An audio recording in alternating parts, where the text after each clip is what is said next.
दोस्तों, क्या भारत और अमेरिका के बीच कोल्ड वॉर स्टार्ट हो गया है? मैं ऐसा इसलिए कह रहा हूं क्योंकि डोनाल्ड ट्रंप कुछ दिनों से भारत के पीछे हाथ धो के पड़ गया है और एप्पल जैसी कंपनी को धमकी दे रहा है कि यदि उसने भारत में मैन्युफैक्चरिंग बंद नहीं की तो अमेरिका में उसके एक्सपोर्ट पर 25% टैरिफ लगाया जाएगा। ट्रंप हर जगह चीख चीख कर मेक इन इंडिया का विरोध कर रहा है।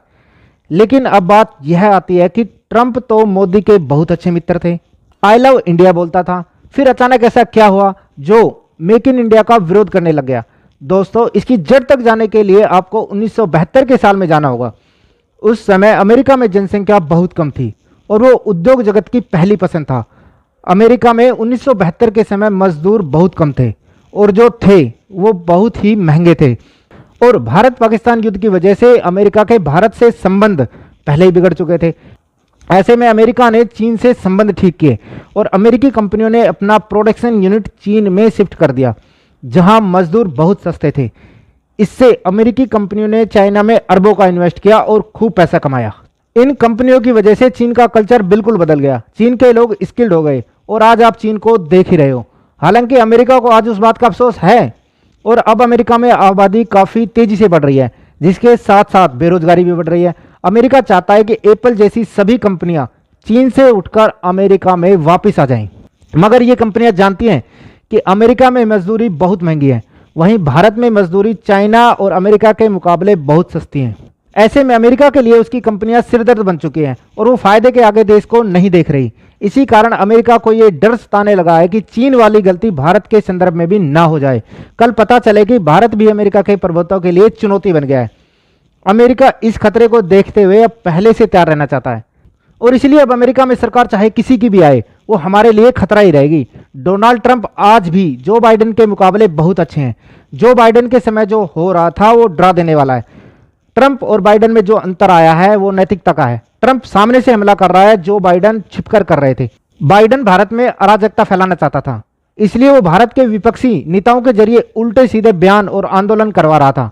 आप लोगों को राहुल गांधी का वो बयान नहीं भूलना चाहिए जो उसने सितंबर 2024 में अमेरिका में दिया था। उसने अमेरिका के एक भाषण में कहा था कि भारत में सिखों को पगड़ी नहीं पहनने दी जाती, उन्हें मारा जाता है। दोस्तों, यदि आप कांग्रेस को पसंद भी करते हैं तो आपको पता है ये सफेद झूठ है। भारत की छवि बिगाड़ने वाला ये बयान तब का है जब अमेरिका और कनाडा की कूटनीतिक तलवारें भारत पर चल रही थी। भरसक प्रयास था कि अमेरिका सद्दाम हुसैन की तर्ज पर भारत में भी तख्ता पलट करने की सोचे और प्रयास भी हुए। अडानी की केन्या वाली डील रद्द करवाई गई। अगर वो हो जाती तो इनडायरेक्ट रूप से भारत के हाथ अफ्रीका में पहुंच जाते। अडानी की इजराइल के बंदरगाह की एक्सेस को रोकने की कोशिश भी हुई। हिडनबर्ग का ड्रामा तो आपको याद ही है। कोरोना वैक्सीन पर भारतीय कंपनियों के खिलाफ क्या क्या साजिशें नहीं हुई। अमेरिका और राहुल गांधी का एक साथ भारतीय उद्योगपतियों के प्रति हमलावर होना बहुत बड़ा संयोग था, जो किसी ने शायद देखा ही नहीं। राहुल गांधी के माध्यम से भारत में गृह युद्ध की संभावनाओं को बल आज भी दिया जा रहा है, लेकिन भारत की मजबूत सरकार जब जब राहुल गांधी पाड़ा दौड़ने का प्रयास करता है, दिल्ली वाले मोटा भाई नेशनल हेराल्ड केस से नकेल कस देते हैं।